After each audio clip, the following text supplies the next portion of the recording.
Hello everyone, welcome to VM classes. My name is Vinesh Malik and I am postgraduated in home science. I am also qualified SET, UGC NET JRF and I am also gold medalist in home science and currently a PhD research scholar. ये YouTube channel जो है specifically जो है home science student के लिए बनाया गया है ताकि आपको क्वालिटी कंटेंट प्रोवाइड किया जाए जो सिर्फ आपके एग्ज़ाम से रेलिवेंट हो और आपके जितने भी home science related academic as well as competitive exams हैं उनमें आपको सक्सेस मिले और आपके लिए ये सारे कंटेंट जो है वो सक्सेसफुल साबित हों।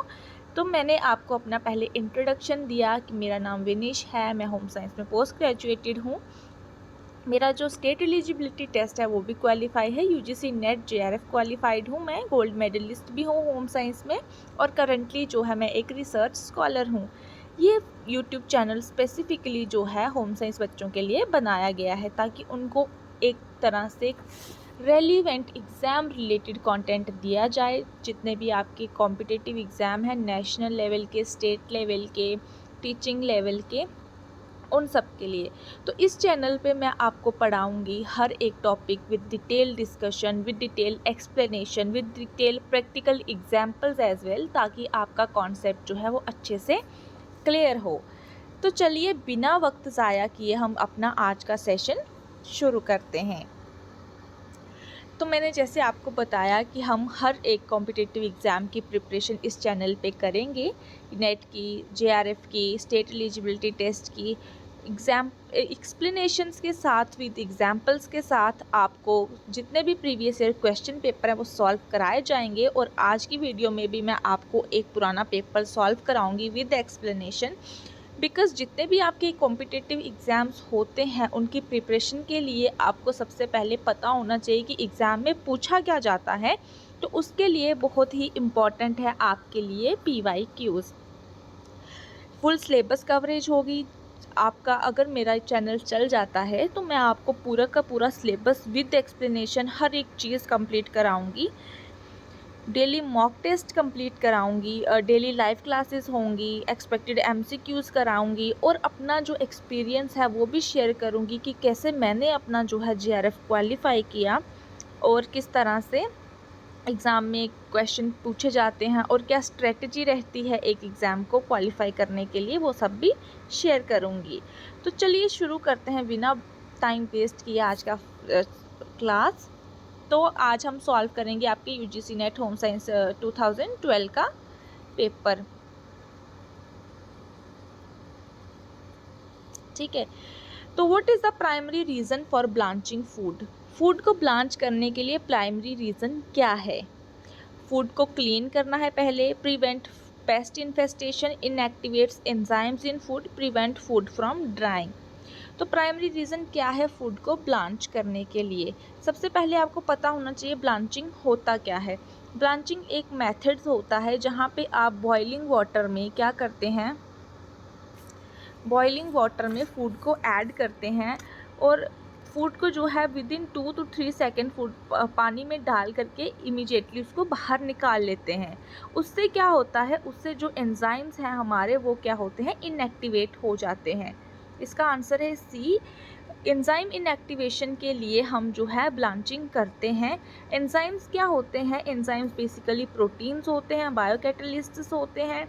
एंजाइम एक्टिवेट कर देने से जो हमारे फूड में जो अननेसेसरी ब्राउनिंग होती है, जो भी ये ब्राउनिंग रिएक्शंस होते हैं उनको इनएक्टिवेट, उनको रोका जा सकता है। और जिस तरह से अगर किसी इंडिविजुअल को एलर्जी वगैरह है किसी पर्टिकुलर एंजाइम से तो उसको भी कम किया जा सकता है। तो प्राइमरी रीज़न जो है फूड को ब्लांच करने का वो यही है कि आपने जो एंजाइम एक्टिविटीज़ हैं उनको इनएक्टिवेट करना है। ठीक है, सेकंड क्वेश्चन है आपका, RDA for Indian women are based on reference women who has. RDA होता है आपका रिकमेंडेड डाइटरी अलाउंस, जो इंडियन वीमेंस का आपका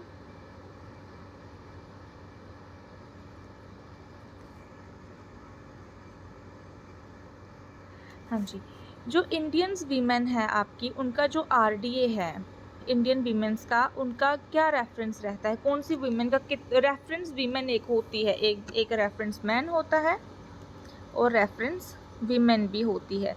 रेफरेंस मैन का कितना वेट रहता है, कितनी हाइट रहती है, वो अभी डिस्कस करेंगे। लेकिन एक रेफरेंस वीमेन का इंडियन वीमेन के लिए क्या रहता है, body weight 50 kg, height 1.40 metre, body weight 55 kg, height 1.61 metre, या फिर रिमेनिंग 2 ऑप्शंस।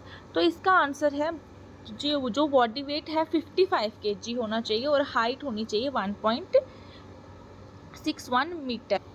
तो सबसे पहले तो आप ये समझिए कि आरडीए होता क्या है। ठीक है, आरडीए होता क्या है, पहले हम ये चीज़ समझते हैं।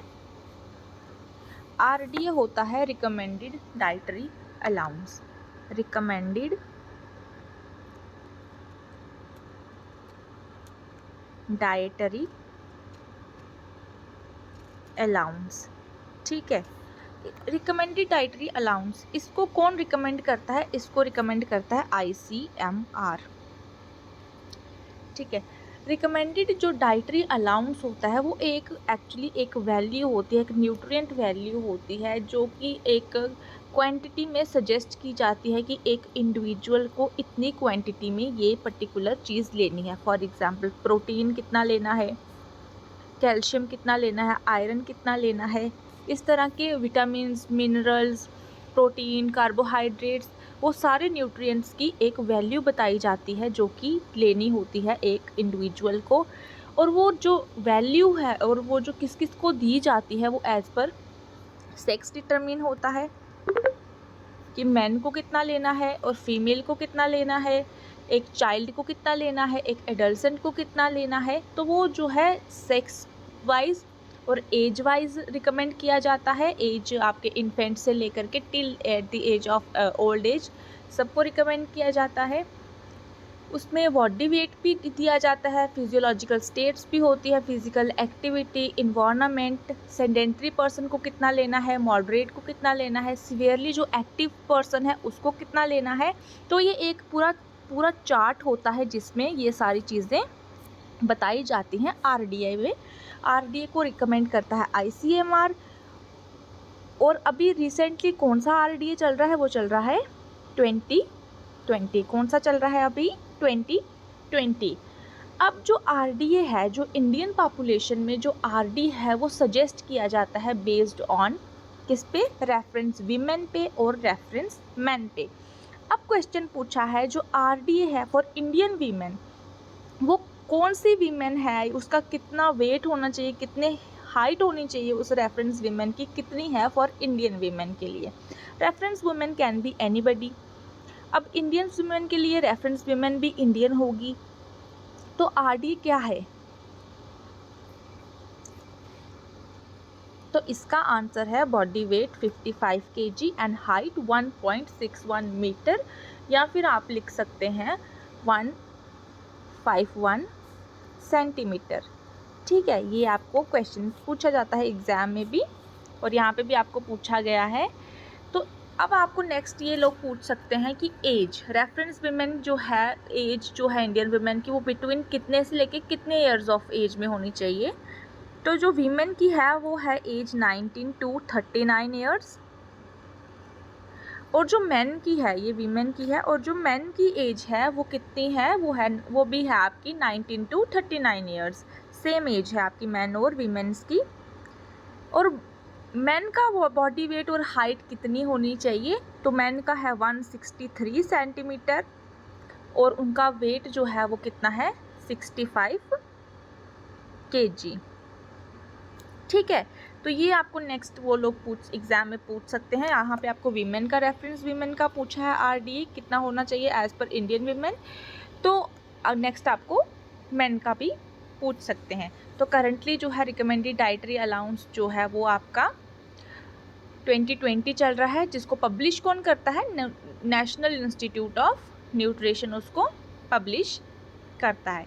ठीक है, तो वहाँ से जो आरडीए 2020 है वहाँ से भी क्वेश्चन पुट किए जाते हैं। आपको आयरन पूछ लिया जाएगा और एज ग्रुप पूछ लिया जाएगा कि इसके एज ग्रुप में कितना आयरन देना है, या भी प्रेगनेंसी में वीमेन को कितना देना है, adult and girl particular age पूछ ली जाएगी, तो वो चार्ट कैसे आपको याद रखना है, कैसे पढ़ना है, वो भी मैं आपको नेक्स्ट लेक्चर्स में बताऊंगी। ठीक है, होप सो आपको क्लास पसंद आ रही होगी। नेक्स्ट क्वेश्चन है, which of the following is not a management approach. अब यहाँ पे एक चीज़ मैं आपको बताती हूँ, इन्होंने पूछा है मैनेजमेंट अप्रोच और साथ में दिया है क्या, नॉट। क्या पूछा है, नॉट पूछा है। अब आपने नॉट का एग्ज़ाम में हमेशा ध्यान रखना है, आपने एक क्वेश्चन को कम से कम 2 बार पढ़ना ही पढ़ना है। हैफिज़ेडली आपने तेज़ी से क्वेश्चन को नहीं पढ़ना है। आपको लगता है आपने क्वेश्चन पढ़ा और आपको समझ में आ गया, तो आप जब जल्दबाजी में क्वेश्चन पढ़ते हैं तो आप नॉट जो है वो स्किप कर देते हैं। अगर नॉट कैपिटल में दिया गया है और उसको बोल्ड किया गया है तो आप उस पर नज़र डाल सकते हैं, लेकिन आप जब नॉट ऐसे दिया है तो आपको नहीं पता चलेगा कि नॉट दिया है। आप जल्दी जल्दी पढ़ेंगे और जो क्लासिक अप्रोच होगी वो लगा के आ जाएंगे। अब यहाँ पे पूछा है not a management approach, classic, system approach, human relation, double entry system. तो इसमें से अगर आपको पता होगा कि अप्रोच कौन कौन सी है तो आप वो चीज़ एलिमिनेट कर लोगे। ठीक है, आपको पता है क्लासिक अप्रोच है, सिस्टम अप्रोच है, ह्यूमन रिलेशन अप्रोच है, डबल एंट्री सिस्टम किसी तरह की कोई अप्रोच नहीं है। अब मैं आपको एक्सप्लेन करती हूँ कि क्लासिक अप्रोच क्या है, सिस्टम अप्रोच क्या है, ह्यूमन रिलेशन अप्रोच क्या है और यहाँ से किस किस तरह से मैनेजमेंट से क्वेश्चन पूछे जाते हैं। एक क्वेश्चन को सॉल्व करते टाइम हम कम से कम भी अपने 3-4 क्वेश्चन को और सॉल्व कर लेंगे।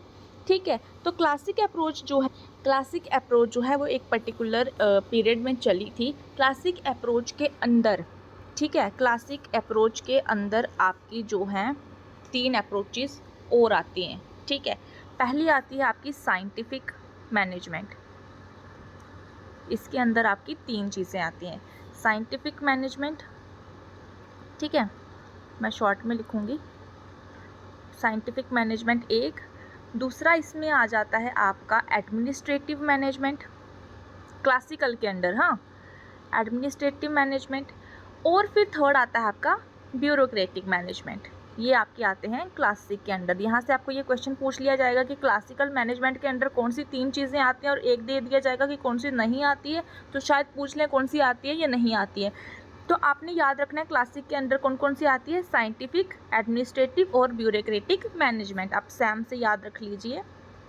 ठीक है, अब जो साइंटिफिक मैनेजमेंट है क्लासिकल अप्रोच के अंडर आती है, ये दी किसने है, ये दी है आपकी फ्रेडरिक विंस्लो टेलर ने। किसने, FW टेलर उनको बोलते हैं, लेकिन उनका पूरा नाम है फ्रेडरिक विंस्लो टेलर। तो आप याद रखो FW टेलर।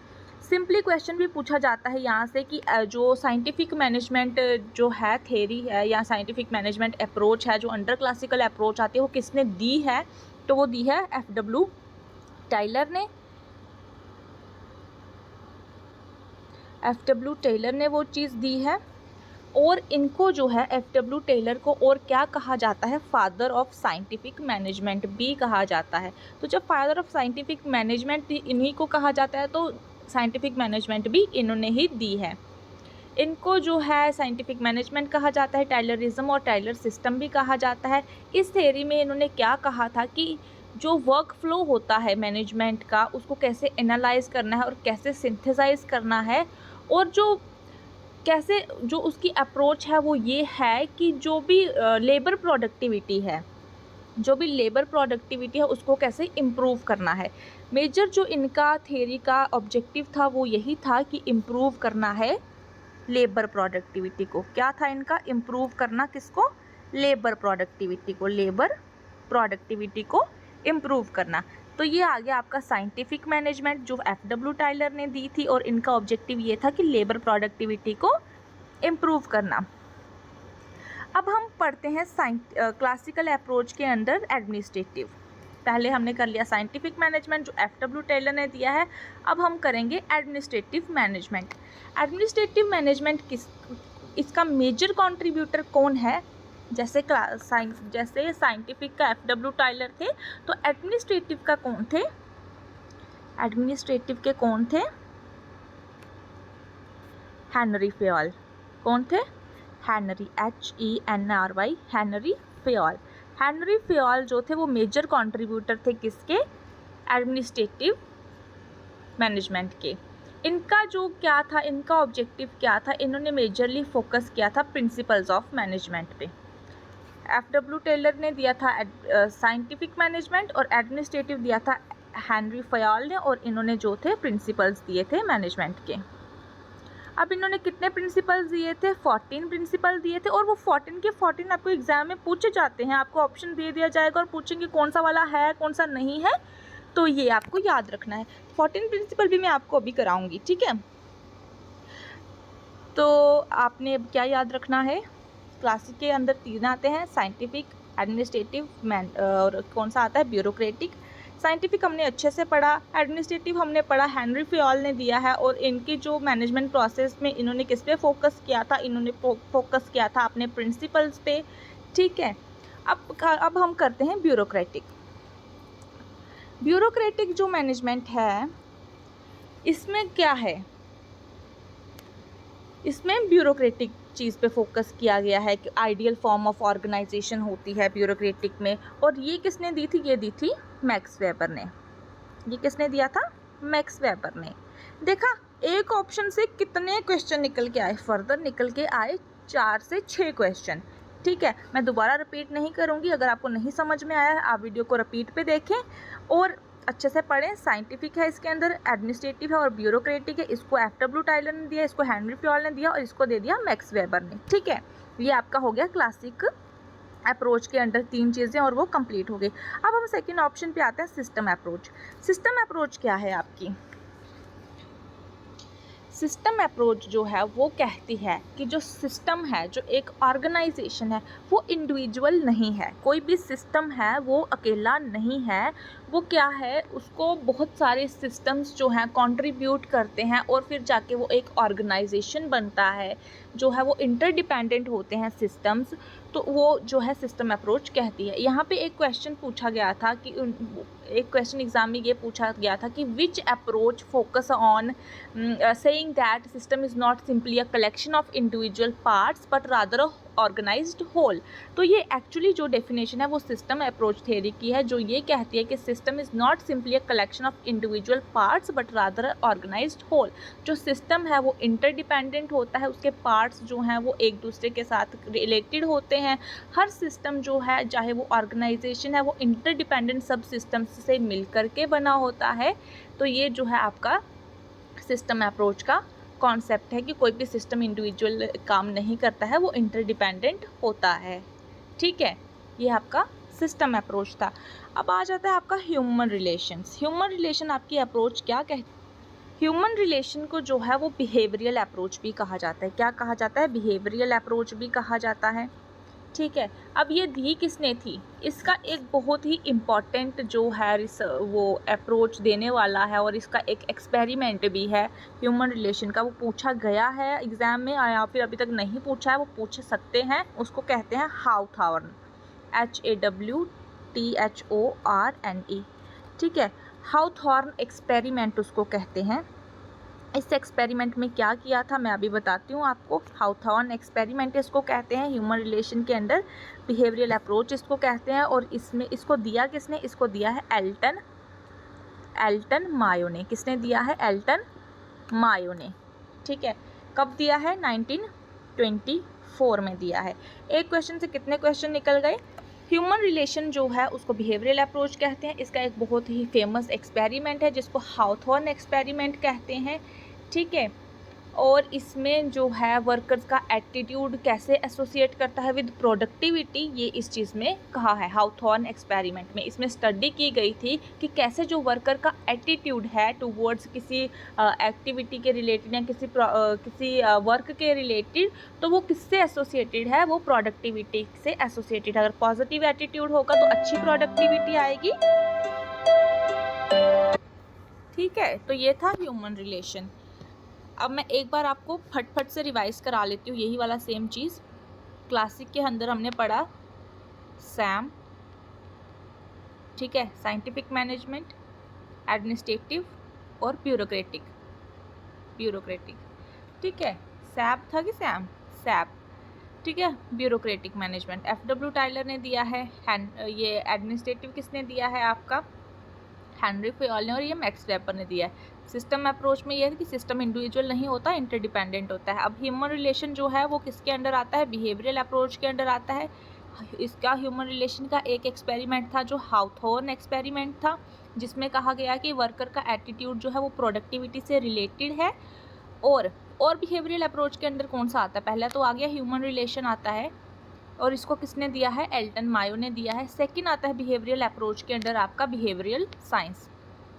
बिहेवियरल साइंस इसमें ये कहा है कि जो भी ऑर्गेनाइजेशन का बिहेवियर होता है, जब इसको स्टडी किया गया तो बिहेवियरल अप्रोच जो है वो भी ह्यूमन रिलेशन से रिलेटेड करता है। मतलब कैसे बिहेवियरल साइंस कैसे कंट्रीब्यूट करती है किसी मैनेजमेंट की स्टडी को, कैसे फोकस करती है पर्सनैलिटी पे, इंडिविजुअल की उनका एटीट्यूड देखते हैं। बिहेवियर में ये सब आएगा ना, पर्सनैलिटी देखते हैं, एटीट्यूड देखते हैं, वैल्यूज़ क्या है, मोटिवेशन, ग्रुप का बिहेवियर का लीडरशिप, तो यही सब कुछ बिहेवियर साइंस में स्टडी किया जाता है। तो ये आपके आगे बिहेवियरल अप्रोच में 2, ठीक है। तो ये था क्वेश्चन आपका आज का और इसी से हमने अंदर फर्दर कितने क्वेश्चन सॉल्व कर लिए। डबल एंट्री सिस्टम कोई अप्रोच नहीं होती है, ठीक है। नेक्स्ट क्वेश्चन है आपका, सॉरी ये रिपीट हो गया। Which of the following does not represent Kasuti embroidery. अब यहाँ पे दिया गया है नॉट, आपने हमेशा नॉट का ध्यान रखना है। पूछा है नॉट, नहीं है एम्ब्रॉयडरी, कसूती एम्ब्रॉयडरी नहीं है। सबसे पहले तो ये पता होना चाहिए कि कसूती कौन सी एम्ब्रॉयडरी है और ये पर्टिकुलरली कहाँ की है, ठीक है। अब पूछा है इसमें से कौन सी नहीं है, मेंथी, आरी, गवंती, मुर्गी, तो कौन सी इसमें से नहीं है। कसूती एम्ब्रॉयडरी कहाँ की है, तो कसूती एम्ब्रॉयडरी है आपकी कर्नाटका की। कहाँ की है आपकी, कर्नाटका की,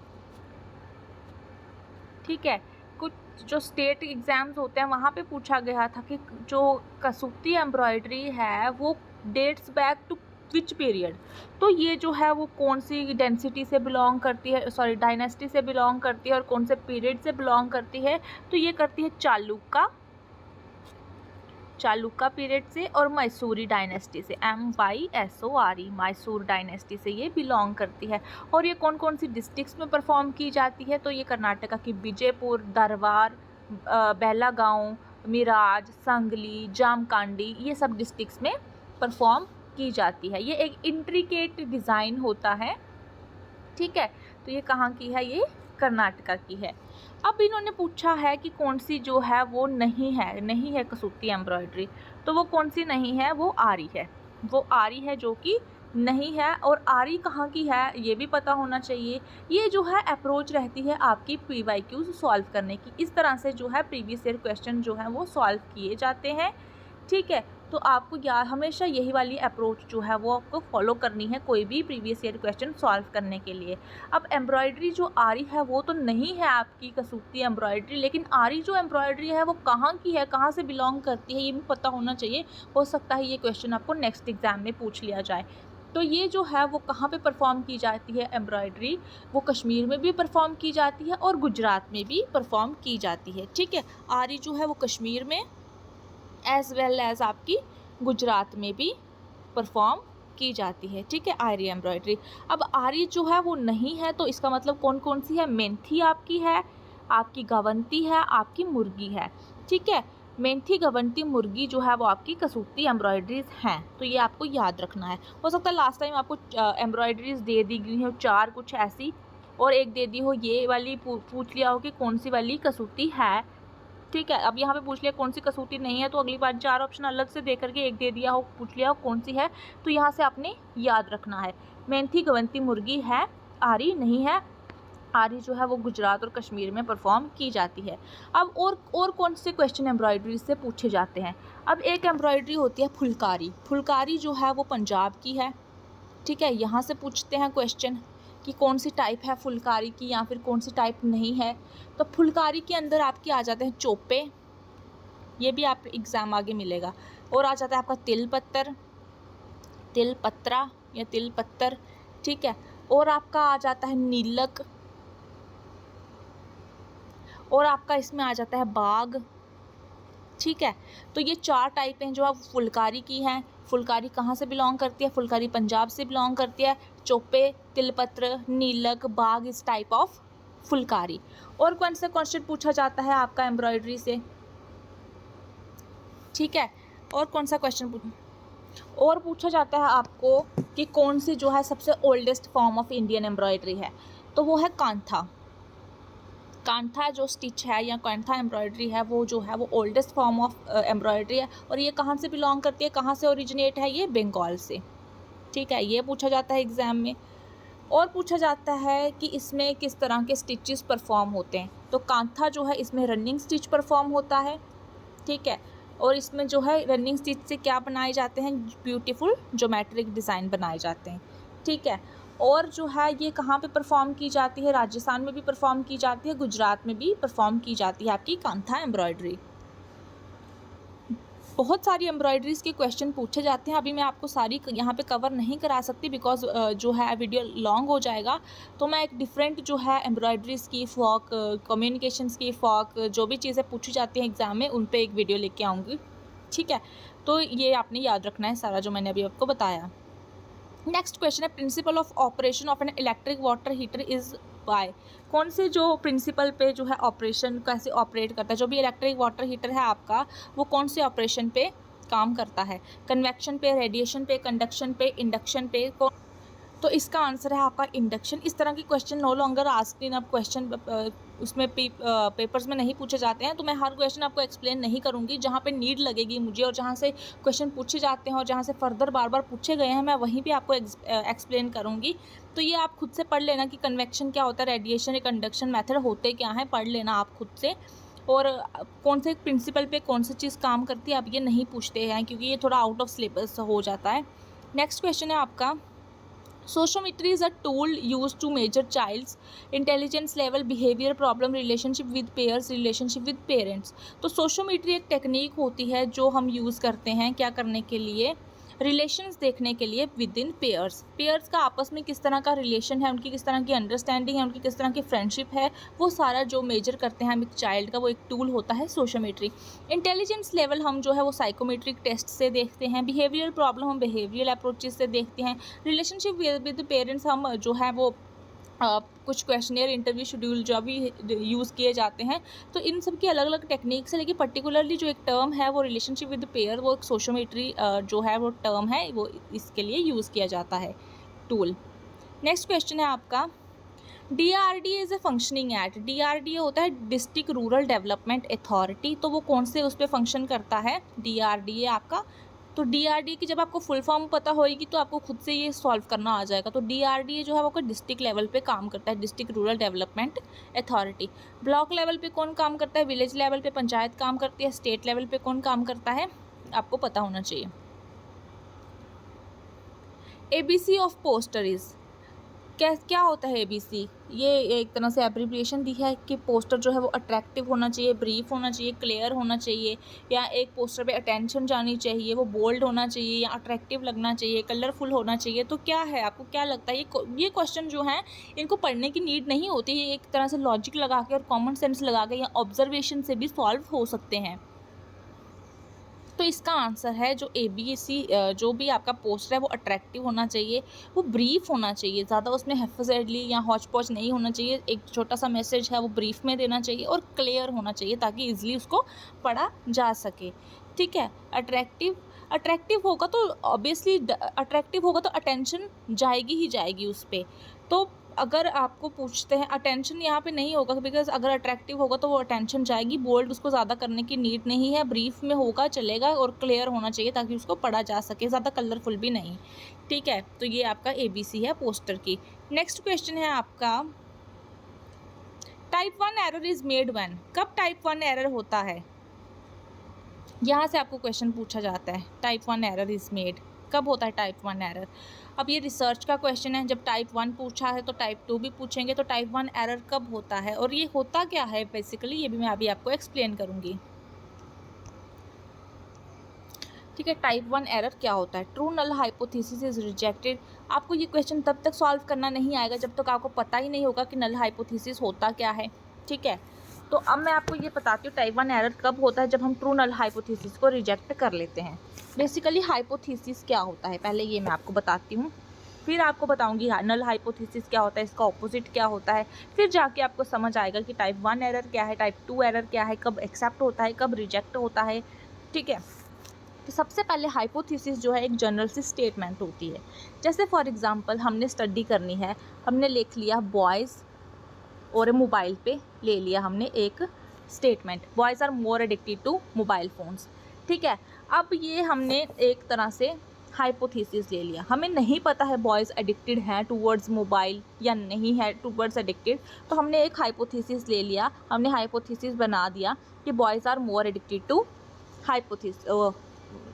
मोर एडिक्टेड टू मोबाइल फ़ोन्स। तो ये हमने हाइपोथेसिस बना लिया।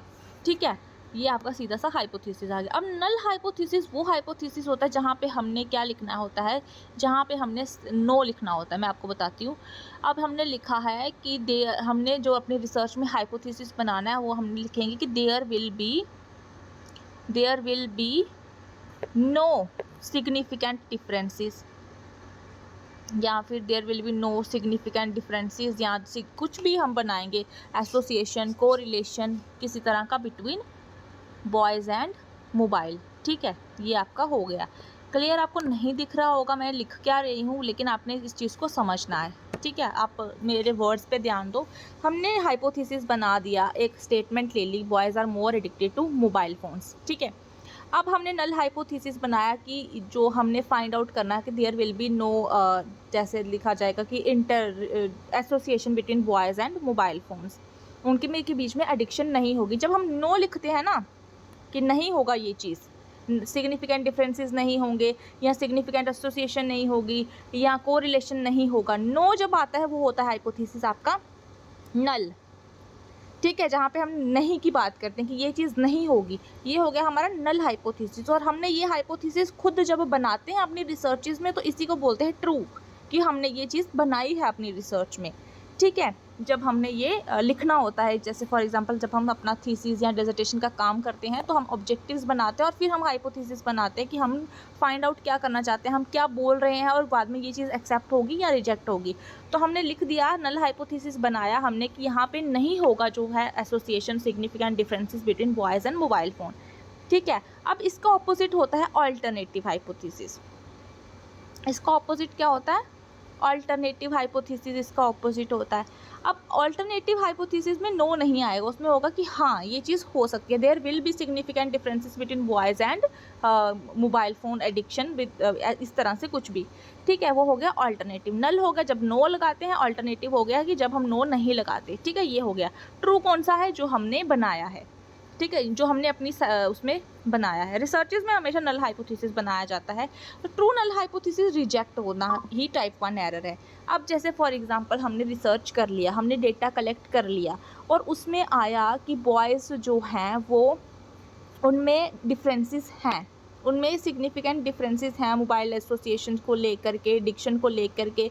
बॉयज़ का मोबाइल के साथ जो है वो एडिक्शन जो है वो है। हमने बनाया था नहीं है, हमने बोला था कि नहीं होगा ये चीज़, डिफरेंसेस नहीं होंगे या एडिक्शन नहीं होगा उनमें, तो लेकिन पाया गया है। तो जब ये चीज़ पाई गई है तो हमारा हाइपोथेसिस क्या हो गया? रिजेक्ट हो गया। तो हमने कहा था कि नहीं होगा, लेकिन जबकि वहाँ पे निकल के आ गया। इसमें इसको चेक करने का एक तरीका होता है, एक वैल्यू आती है जब हम स्टैटिस्टिकल मेथड्स लगाते हैं, एक वैल्यू आती है। अगर वो वैल्यू आपकी 0.05 से बिलो होती है कोई भी वैल्यू, तो उस पर हम कहते हैं कि हाँ ये चीज़ एक्सेप्टेबल है, इसमें डिफरेंसेस हैं, एसोसिएशन है। ठीक है, तो अब वहाँ पे वो चीज़ निकल करके आ गई कि है, मतलब हमारा नल हाइपोथेसिस जो है वो रिजेक्ट हो गया और एक्सेप्ट कौन सा हो गया? जहाँ पे डिफरेंसेस निकल के नहीं आए। तो ये चीज़ आपको होप है अब आपको समझ में आ गई होगी। अगर आपको नहीं समझ में आई है तो मैं आपको फिर से नेक्स्ट लेक्चर्स में ये चीज़ प्रोवाइड करूँगी। ठीक है, मैं आपको फिर से एक बार समझाती हूँ ये चीज़ मैंने कहा क्या, मैंने जल्दी में समझाया तो आपको नहीं समझ में आया होगा। टाइप 1 एरर, टाइप 2 एरर, मैं फिर से आपको एक बार समझाती हूँ, रुको। ठीक है, यहाँ पे थोड़ी स्पेस है तो मैं आपको यहाँ पे समझाती हूँ। पहले मैंने आपको बताया कि हाइपोथेसिस क्या होता है, आपको समझ में आ गया। हाइपोथेसिस एक स्टेटमेंट होती है, हमारा एक गेस होता है जो हम अपने उसमें रिसर्चेस में या डिसर्टेशन में बनाते हैं। ठीक है, तो वो एक गेस होता है, स्टेटमेंट एक हाइपोथेटिकल एक स्टेटमेंट होती है। फिर हम उसमें एक अपनी रिसर्च में नल हाइपोथेसिस बनाते हैं, ठीक है, नल हाइपोथेसिस बनाते हैं। जैसे मैंने आपको एक एग्जांपल दी कि जो बॉयज़ हैं वो एडिक्टेड हैं टूवर्ड्स मोबाइल फ़ोन, तो हमने जो अपना नल हाइपोथेसिस बनाया था कि देयर विल बी नो जो है सिग्निफिकेंट एसोसिएशन बिटवीन बॉयज़ के मोबाइल एडिक्शन पे, ठीक है। हमने नो लिखा था, जहाँ पे नो है वो नल हाइपोथेसिस है, और जहाँ पे हम नो मेंशन नहीं करते वो अल्टरनेटिव हाइपोथेसिस हो जाता है, ठीक है। अब हमारा जो रिज़ल्ट है वो निकल कर के आया कि वहाँ पे जो है वो एडिक्शन है। हमने कहा था नहीं होगी एडिक्शन नल हाइपोथेसिस में, और वहाँ पे जो रिज़ल्ट है जो भी निकल के आया कि एडिक्शन है, तो रिज़ल्ट जो है वो अल्टरनेटिव आ गए, इसके ऑपोजिट आ गए, तो हमारा ये वाला जो है वो रिजेक्ट हो गया, ठीक है। तो इसी को कहते हैं हम टाइप 1 एरर, कि जो हमारा ट्रू नल हाइपोथेसिस है, वो जो हाइपोथेसिस जो हमने अपने रिसर्च में बनाया था, जो हमने अपनी डेजर्टेशन में बनाया था उस टाइम पे, वो रिजेक्ट हो गया। और जब हमने वो उस डेटा पे स्टैटिस्टिकल टूल्स अप्लाई किए तो वहाँ पे निकल के आया कि बॉयज़ का एडिक्शन है, तो हमारा जो हमारा एक्चुअल हाइपोथेसिस हमने बनाया था वो रिजेक्ट हो गया, नल वाला, ठीक है। जिसमें नो आएगा वो नल है, ठीक है, ये आपने याद रखना है। तो होप सो आपको अभी ये चीज़ समझ में आई हो। नेक्स्ट क्वेश्चन है आपका, which of the following food are rich in omega 3 fatty acids. Omega 3 fatty acids में कौन से जो फूड्स हैं वो रिच हैं। ऑप्शन में आपका Lord, butter, fatty fish, olive oil, mustard seeds, walnut. तो कौन से आपके रिच हैं। सबसे पहले तो आप बटर को एलिमिनेट करो, बटर क्या है आपका सैचुरेटेड है, एलिमिनेट करो।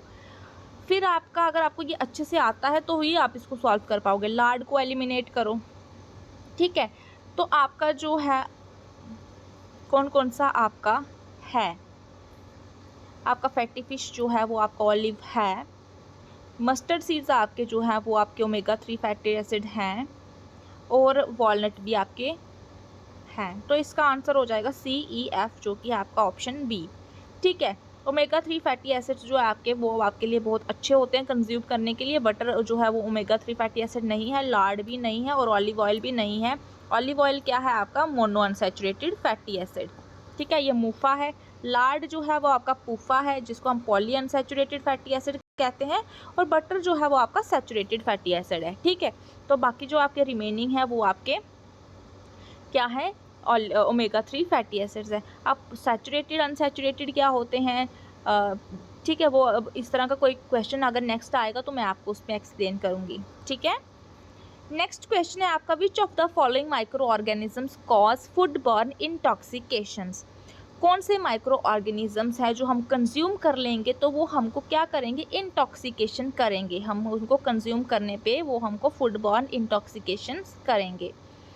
Staphylococcus aureus, E coli, clostridium botulinism, listeria monocytogenes, salmonella. तो कौन से हैं जो हम कंज्यूम करेंगे तो हमको इंटॉक्सिकेशन हो जाएगी, एक तरह से फूड पॉइजनिंग हो जाएगी। बेसिकली इस क्वेश्चन का आंसर जो है वो एग्ज़ाम में दिया गया है आपका दो चीज़ें, ए और बी, कि स्टेफिलोकोकस यूरिस कंज्यूम करने से और क्लोस्ट्रिडियम बोटुलिनिज्म जो है वो कंज्यूम करने से होता है। इसका आंसर एग्ज़ाम में दिया है ये चीज़।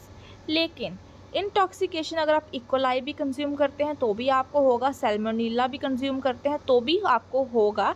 इकोलाई सैल्मोनीला जो है आपके कौन से फूड में पाए जाते हैं, आपके मीट में और पोल्ट्री में पाए जाते हैं, ठीक है। क्लोस्ट्रिडियम जो है वो आपके कैंड फूड में पाया जाता है, जो भी आपके कैंड फूड होते हैं ना उनमें जो भी पाया जाता है माइक्रो ऑर्गेनिजम्स वो होता है। अगर अभी यहाँ पे दो ही ऑप्शंस दिए गए थे, अगर चार ऑप्शन दिए जाते तो आपका ए भी सही होता, बी भी सही होता, सी भी सही होता और ई भी सही होता। तो आपके जो है फूड बॉर्न इंटॉक्सिकेशन इनसे होती है। अब सैल्मोनेला यूरिस स्टेफिलोकोकस यूरिस और क्लोस्ट्रिडियम बोटुलिनिज्म इसका आंसर दिया है।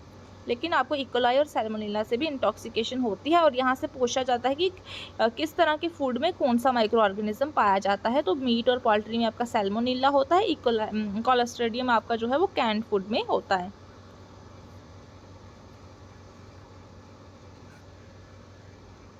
ये जो क्वेश्चन है इसमें पूछा है which of the following equipment are not used in the kitchen. अब कौन सी चीज़ें जो किचन में यूज़ नहीं होती है? अब इस तरह का कोई बच्चा होगा नहीं जो कभी अपने घर की किचन में ही नहीं गया हो, ठीक है। तो अब पूछा है इसमें नॉट, ठीक है, इसमें नॉट पूछा है, आपने नॉट का हमेशा ध्यान रखना है। ओवन किचन में यूज़ होता है? होता है। कुकिंग रेंज, टेली मशीन कभी किचन में देखी है? ब्लेंडर किचन में होता है, पोटैटो किचन में होता है, बैन मैरी किचन में होता है कि नहीं होता है? तो इसका क्या आंसर है? एलिमिनेशन मेथड से सॉल्व करेंगे हम इसको। पोटैटो होता है किचन में? होता है, हटाओ इसको। ब्लेंडर होता है किचन में? होता है। ओवन होता है किचन में? होता है किचन में ओवन, होता है किचन में ओवन। अब क्या नहीं होता? टेली मशीन नहीं होती और बैन मैरी नहीं होता, ठीक है। अब एलिमिनेशन मेथड से सॉल्व करोगे तो इजीली ये क्वेश्चन सॉल्व हो जाना था। नेक्स्ट क्वेश्चन है आपका, correct layouts of unidirectional fabrics for garment cuttings are. क्या लेआउट रहता है यूनिडायरेक्शनल, किस डायरेक्शन में? यूनिडायरेक्शनल पूछा है, मल्टी डायरेक्शनल नहीं पूछा है, यूनि पूछा है, बाई डायरेक्शनल भी नहीं पूछा है। बताओ, correct layout for unidirectional fabrics for cuttings are crosswise fold, lengthwise fold, double fold, open fold. किस तरह से आप फोल्ड करेंगे तो वो यूनिडायरेक्शनल लेआउट में जाएगा? इसका आंसर है, आप 1 वाले को स्किप कीजिए, क्रॉस वाइज नहीं होता है, उसके अलावा सारे होते हैं, ठीक है। तो इसका आंसर है आपका 1 को एलिमिनेट कीजिए, इसका आंसर है 2, 3 और 4। Length wise fold, double fold और ओपन फोल्ड। अब यहाँ से और कौन से क्वेश्चन पूछे जाते हैं? आपको पैटर्न पूछा जाता है कि किस तरह का पैटर्न जो है वो आपका क्रॉस वाइज में और लेंथ वाइज में देखने को मिलता है, ठीक है। लेआउट प्लान्स पूछे जाते हैं, स्टिचेस के पूछे जाते हैं, ठीक है।